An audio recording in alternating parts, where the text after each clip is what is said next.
Hello friends, maths ambrosia में आपका स्वागत है। टीजीटी पीजीटी सीरीज़ का वीडियो नंबर 35 है। मैं इस सीरीज़ में ट्रिक्स बताता हूं, ओनली ट्रिक्स।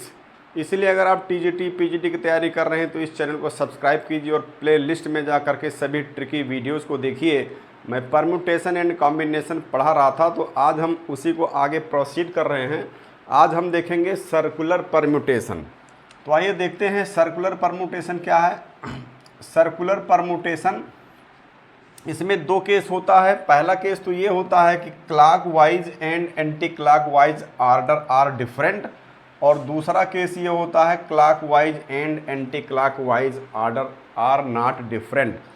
तो इसको समझिए, जब हम एक सर्कल के चारों ओर या राउंड टेबल के चारों ओर कुछ पर्सन्स को बैठाते हैं या इसके चारों ओर कुछ लेटर्स को अरेंज करते हैं, पर्सन्स को बैठाने की बात है या लेटर्स को अरेंज करने की बात है, तो जब हम यहाँ पर क्लॉकवाइज डायरेक्शन में इन बैठे हुए लोगों को देखेंगे और एंटी क्लॉकवाइज डायरेक्शन में बैठे हुए लोगों को देखेंगे तो ये हमको डिफरेंट दिखेंगे।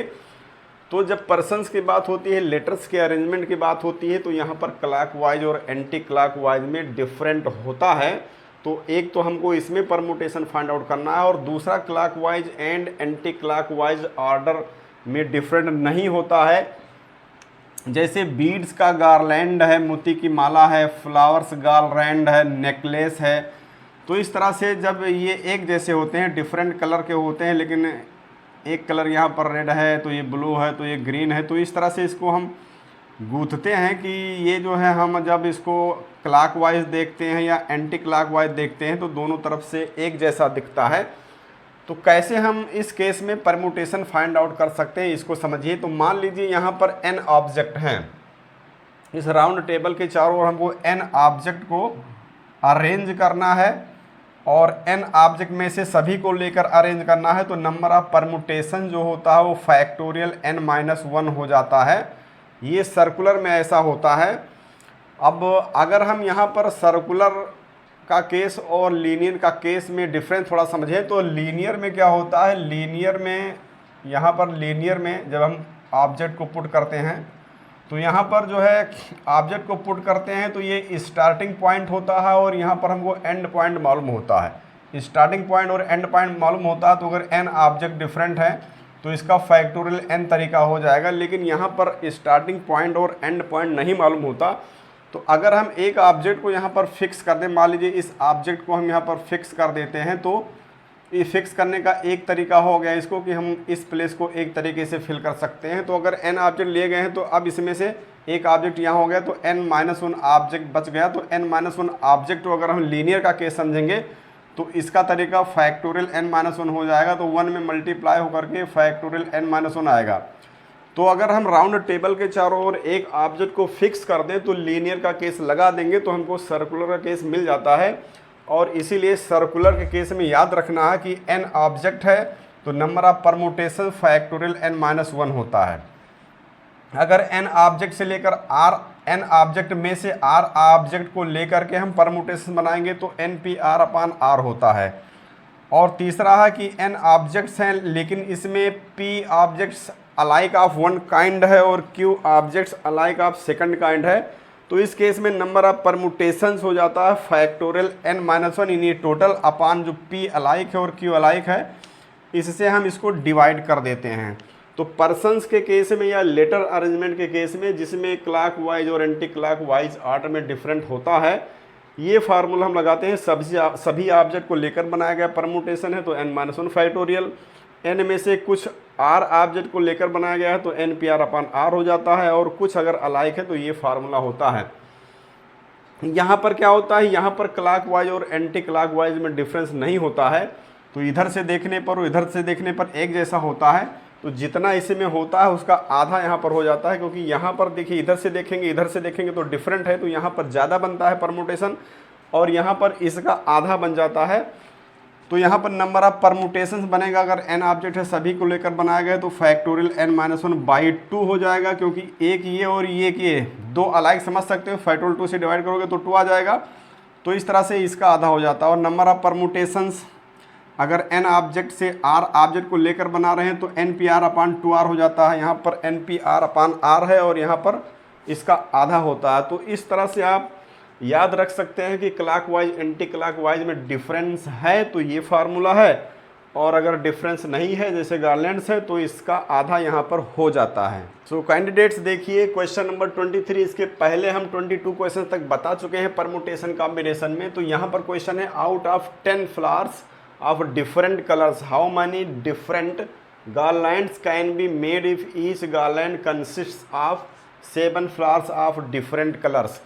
तो ये बहुत ही आसान है। यहाँ पर ये ट्रिक जो हमने छोटा सा एक फार्मूला बताया कि n यहाँ पर 10 है और r यहाँ पर 7 है। तो यहाँ पर गार्लैंड की बात हो रही है, अगर नेकलेस है, गार्लैंड है, बीड्स की बात हो रही है, तो यहाँ पर क्लॉकवाइज और एंटी क्लॉकवाइज में कोई डिफरेंस नहीं होता है। तो यहाँ पर नंबर ऑफ गार्लैंड्स हो जाएगा, नंबर ऑफ गार्लैंड्स हो जाएगा। हमारे पास जो फार्मूला है NPR/2R, यही फार्मूला याद रखिए, इसी से आपका आंसर तुरंत आ जाएगा, बहुत कुछ ज़्यादा इसमें रटने की जरूरत नहीं है। तो n यहाँ पर 10 है तो 10p7 हो जाएगा, अपॉन 2 × 7 हो जाएगा। और यहाँ पर देखिए 7 लिखा हुआ है, परमुटेशन है, तो इसमें डायरेक्ट बस 7 फैक्टर लिखिए, 10 फिर 9 फिर 8 फिर 7 फिर 6 फिर 5, 7 होना चाहिए क्योंकि यहाँ ये 7 लिखा है। 1 2 3 4 5 6 7, ये 4 हो गया, और अपान में यहाँ पर 2 × 7 कर दीजिए। अब इस 7 से ये 7 कैंसिल हो जाएगा, और इसके बाद में 2 4 8 हो जाएगा, और सबको मल्टीप्लाई कर लीजिए आप, तो ये 43,200 ये हमारा आंसर हो जाएगा। और इस तरह से 43,200 हमारा बी ऑप्शन करेक्ट ऑप्शन हो जाएगा। सो स्टूडेंट्स अब देखिए question number 24, consider 10 different beads on a necklace, how many ways can the beads be placed in necklace such that 3 specific beads always come together. यहाँ भी always come together का case है, linear में भी ये case था, तो हम ग्रुप मेथड लगाते थे, ग्रुप मेथड यहाँ भी लगाएंगे हम। तो ट्रिक यहाँ पर देखिए, ट्रिक क्या है, यहाँ पर बीड्स है, यहाँ पर एक नेकलेस है, बीड्स को यहाँ पर प्लेस करना है हमको। तो यहाँ पर बीड्स को हम इस तरह से प्लेस करते हैं, लेकिन यहाँ पर सवाल ये है कि 3 specific beads always come together. तो इस 3 को हम एक मान लेते हैं, ऐसे लीनियर में भी हम मान देते, 3 को हम एक मान लेते हैं। तो 3 को अगर हम एक मान लेते हैं, 10 टोटल है, तो बच जाएगा यहाँ पर 7 बचेगा, 1 2 3 4 5 6 7 बचेगा। तो यहाँ पर एक हमने इस तीनों को मान लिया, 7 1, तो ये कुल मिलाकर के 8 हो गया। अब इस 8 ऑब्जेक्ट को हम अगर राउंड टेबल या सर्किल में अरेंज करना चाहते हैं, तो यहाँ पर जो है फैक्टोरियल होता है, फैक्टोरियल 8 - 1, फैक्टोरियल n-1 होता है, तो ये हो जाएगा फैक्टोरियल 8 - 1। लेकिन ये यहाँ पर देखिए, इधर अगर आप क्लॉकवाइज देखेंगे, एंटी क्लॉकवाइज देखेंगे, तो डिफरेंस में नहीं दिख रहा है, इसलिए फैक्टोरियल 2 से डिवाइड कर देते हैं। तो 2 से हमने ये डिवाइड कर दिया, तो हमारा ये जो 8 आया, इसको हमने अरेंज किया। लेकिन यहाँ पर कंडीशन ये है कि ये तीनों स्पेसिफिक जो हैं एक साथ रहेंगे, तीनों के तीनों डिफरेंट हैं, लेकिन ये एक साथ रहेंगे, तो इनके प्लेसेस को भी आपस में इंटरचेंज कर सकते हैं। तो इनके प्लेस को इंटरचेंज करने का तरीका 3p3 नहीं फैक्टोरियल 3 हो जाएगा। तो यहाँ पर जो है हमारा नंबर ऑफ गार्लैंड्स ये मिल जाएगा, नंबर ऑफ गार्लैंड्स ये मिल जाएगा इक्वल टू ये हो जाएगा फैक्टोरियल 7 हमारा हो जाएगा, ये फैक्टोरियल 7 हो जाएगा, अपॉन 2 × फैक्टोरियल 3 को हम लिख सकते हैं 3 × 2 × 1। तो इस 2 से ये 2 कैंसिल हो जाएगा, तो 3 आ जाएगा यहाँ पर, 3 × फैक्टोरियल 7, ये हमारा आंसर हो जाएगा 3 × फैक्टोरियल 7।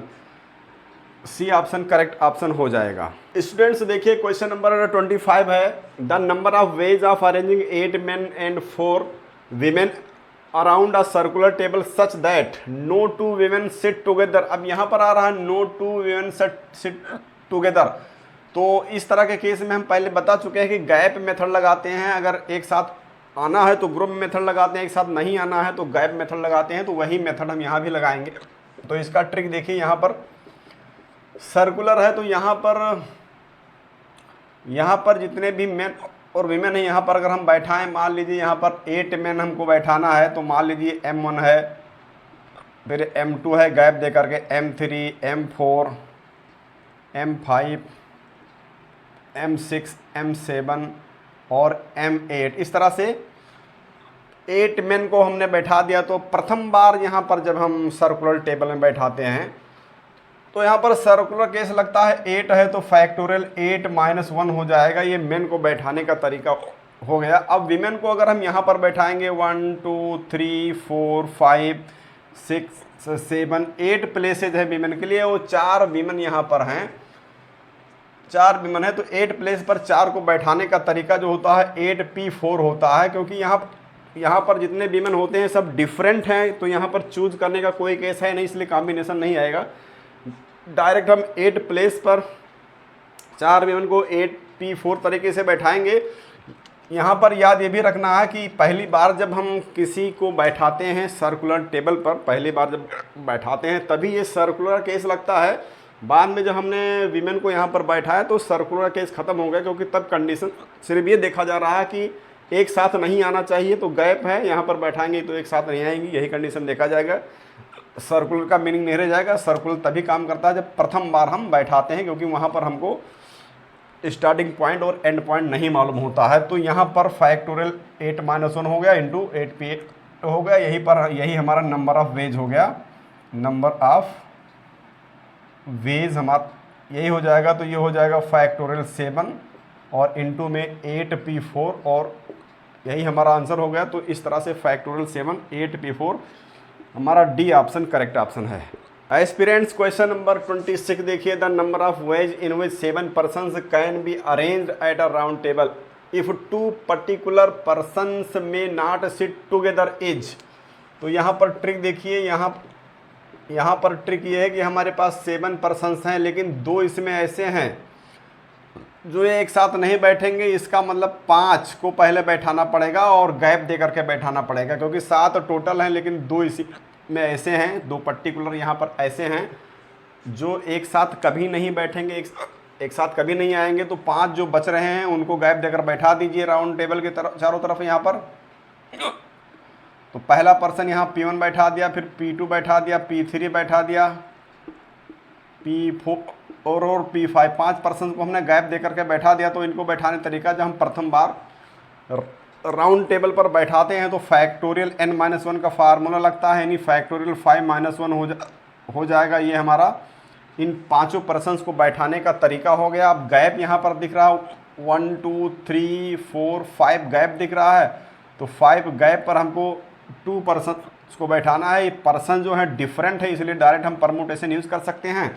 अगर डिफरेंट नहीं होता तो हम कॉम्बिनेशन यूज़ करते, उसके बाद उसको अरेंज करते, तो यहाँ मल्टीप्लाई कर दीजिए, तो ये हमको नंबर ऑफ वेज मिल जाएगा। नंबर ऑफ वेज हो जाएगा फैक्टोरियल 4 इंटू 5p2। तो 5p2 यहाँ 2 लिखा हुआ है, तो 2 फैक्टर लेना है, बस इसका काम हो गया। फैक्टोरियल 4 24 होता है और इंटू ये 20 हो जाएगा, 24 दूना 48 हो जाएगा, 480।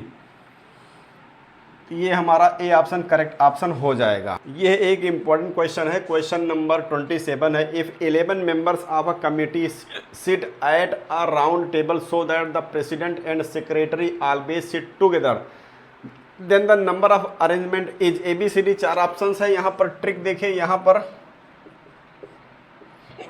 ट्रिक ये है कि यहाँ पर जो है president and secretary always sit together, तो यहाँ पर प्रेसिडेंट और सेक्रेटरी को माने PS, 11 मेंबर हैं यहाँ पर, तो 9 और बच गए, तो PS को हम 1 समझ लेते हैं।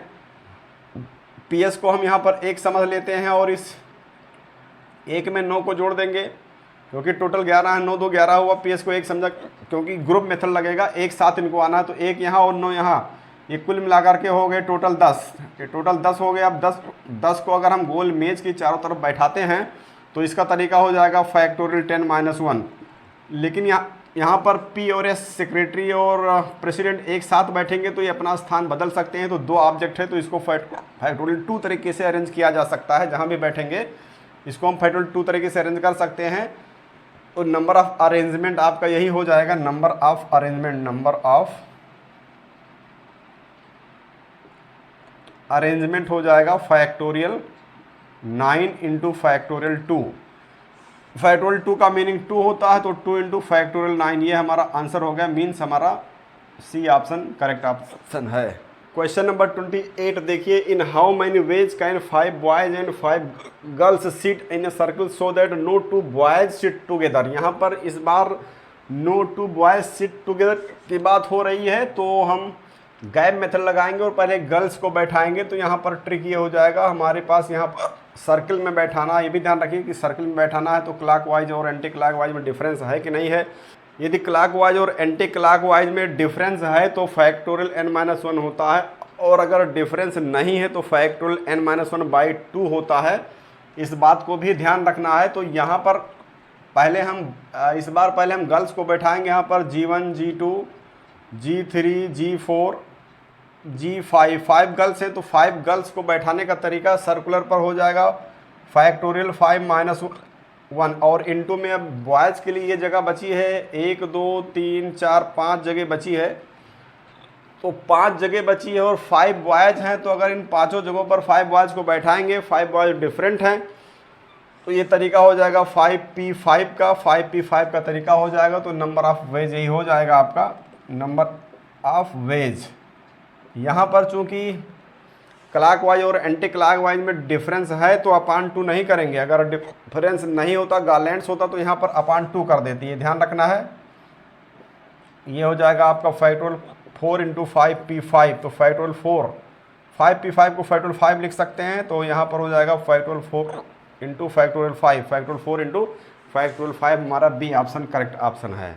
क्वेश्चन नंबर 29 देखिए, the number of ways in which 5 boys and 3 girls can be seated on a round table if a particular boy B1 and a particular girl G1 never sit adjacent to each other as.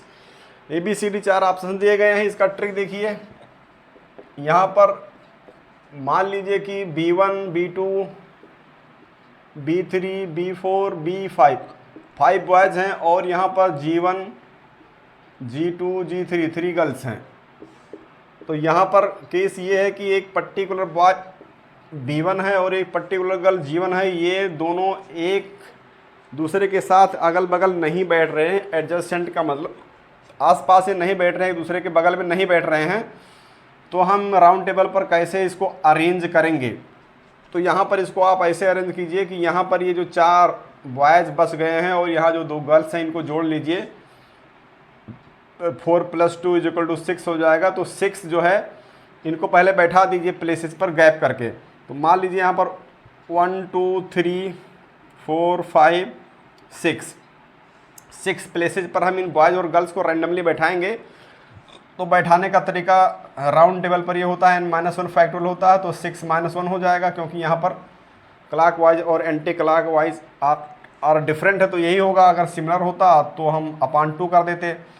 तो यहाँ पर different है, person से, इसलिए ये हो जाएगा। अब यहाँ पर इंटू में क्या करेंगे, हमारे पास कितना स्पेस बच रहा है, यहाँ पर 1 2 3 4 5 6 जगह बच रही है। 6 जगह पर हम को अगर इन दोनों को बैठाएंगे B1 B2 यानी 2 पर्सन को हम 6 प्लेसेस पर बैठाएंगे। तो यहाँ पर बैठाने का तरीका पर्सन से, इसलिए परमुटेशन लगेगा 6p2 हो जाएगा। तो अब यहाँ पर ये B1 और G1 जो है कभी भी एडजस्टेंट नहीं आ पाएंगे। तो हमारा जो नंबर ऑफ वेज हो जाएगा वो यही हो जाएगा, नंबर ऑफ वेज = ये हो जाएगा फैक्टोरियल 5, ये हो जाएगा फैक्टोरियल 5 इंटू 6p2। अब यहाँ पर 6p2 को क्या 2 लिखा है तो 2 ही फैक्टर लिखना है कंटिन्यू। अब यहाँ पर ये 5 को ऐसे लिखते हैं और यहाँ पर 6 लिखते हैं इंटू फैक्टोरियल 5 लिखते हैं। इस 6 को फैक्टोरियल के अंदर कर सकते हैं, तो 6 इंटू 5 इंटू फैक्टोरियल 6, ये हमारा आंसर हो जाएगा। तो 5 इंटू फैक्टोरियल 6, 5 इंटू फैक्टोरियल 6 हमारा बी ऑप्शन करेक्ट ऑप्शन है। सो एक क्वेश्चन हम और देख रहे हैं सर्कुलर परमुटेशन का। तो क्वेश्चन नंबर 30 है, इन how many veg the letters of the word terrorism can be arranged in a circle. ABCD 4 option दिए गए हैं। तो इसका ट्रिक देखिए, यहाँ पर इसकी ट्रिक क्या है। ट्रिक ये है कि यहाँ पर लेटर्स को हमको अरेंज करना है अराउंड अ सर्कल। तो यहाँ पर टेररिज्म है,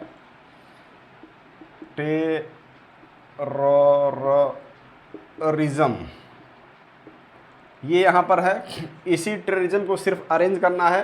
तो हमारे पास 1 2 3 4 5 6 7 8 9 ऑब्जेक्ट्स हैं। अब 9 ऑब्जेक्ट अगर हैं और सर्किल पर अरेंज करना है, जबकि यहाँ पर लेटर्स हैं, तो लेटर्स होने की वजह से यहाँ पर क्लॉक वाइज और एंटी क्लॉक वाइज डिफरेंट है। जब बीड्स होगा, फ्लावर्स होगा तो सिमिलर होगा। तो यहाँ पर n-1 फैक्टोरियल लगेगा, तो यहाँ पर जो है टोटल कितने हैं, टोटल है 3 3 6 3 9 है, तो ये 9-1 फैक्टोरियल होगा। लेकिन यहाँ पर अलाइक ऑब्जेक्ट भी हैं, ये r जो है 3 है, ये अलाइक है। तो जब अलाइक होते हैं तो टोटल मेथड को हम डिवाइड कर देते हैं फैक्टोरियल 3 से, ये हमने बताया था कॉन्सेप्ट में। तो यहाँ पर नंबर ऑफ वेज हो जाएगा, नंबर ऑफ वेज ये हो जाएगा आपका फैक्टोरियल 8 अपॉन फैक्टोरियल 3। अब इसको हम कैलकुलेट कर लेते हैं, तो ये हमारा 6720 आ जाएगा और यही हमारा आंसर आ जाएगा। तो आप इसको कैलकुलेट कर सकते हैं, 6720 ये हमारा आंसर हो गया। वीडियो अगर अच्छा लगा हो तो लाइक कीजिए, चैनल को सब्सक्राइब कीजिए और प्लेलिस्ट में जाकर सभी वीडियोस को देखिए। टीजीटी पीजीटी के लिए सीरीज बहुत ही इंपॉर्टेंट है। थैंक्स।